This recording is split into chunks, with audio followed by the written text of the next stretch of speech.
Another interesting oscillator is stochastics. It works both in sideways markets and in trending markets. It consists of two boundaries, the 20% horizontal line and the 80% horizontal line. When the oscillator is below 20, then it is considered an oversold market. And when the oscillator moves above 80, it is an overbought market.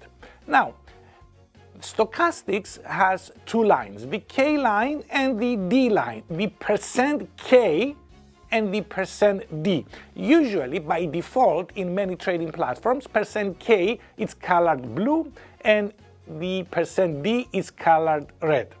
Now, how we calculate, what is the meaning behind these two lines, the K line and the D line? Percent K, it is calculated as a percentage between 0 and 100%.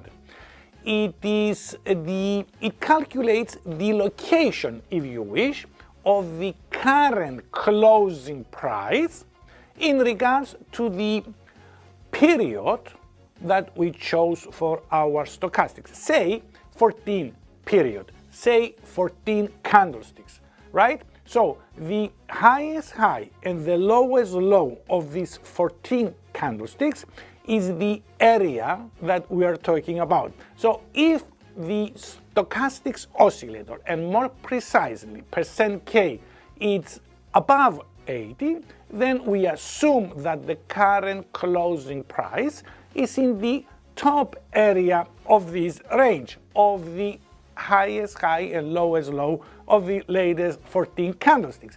And similarly, if percent K, the K line, the blue line, as I mentioned before, is below 20, then we know that the current closing price on our price chart is in the bottom area of the range between these 14 candlesticks.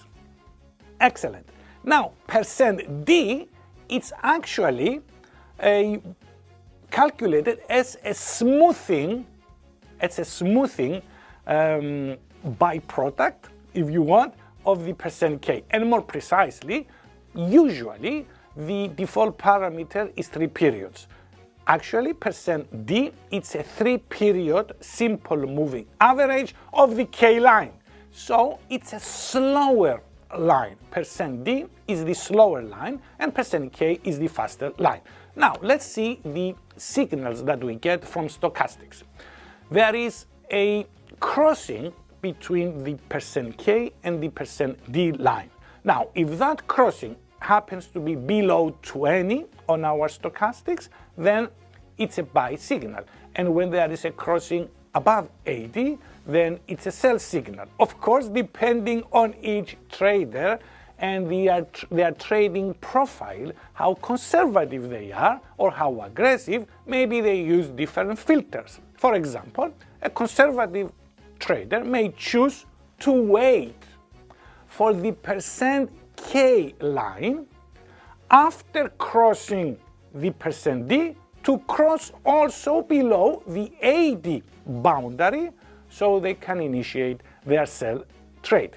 Similarly, they might wait for the percent K line to cross above 20 so they can initiate their buy trade. Now, more conservative traders, they might want to wait even longer.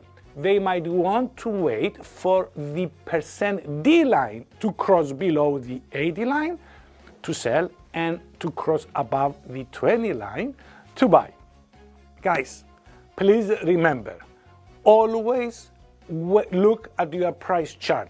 Price is the boss, and then confirm with your oscillators. Stay tuned. Hi guys, don't forget to subscribe and press the bell to keep up with new videos.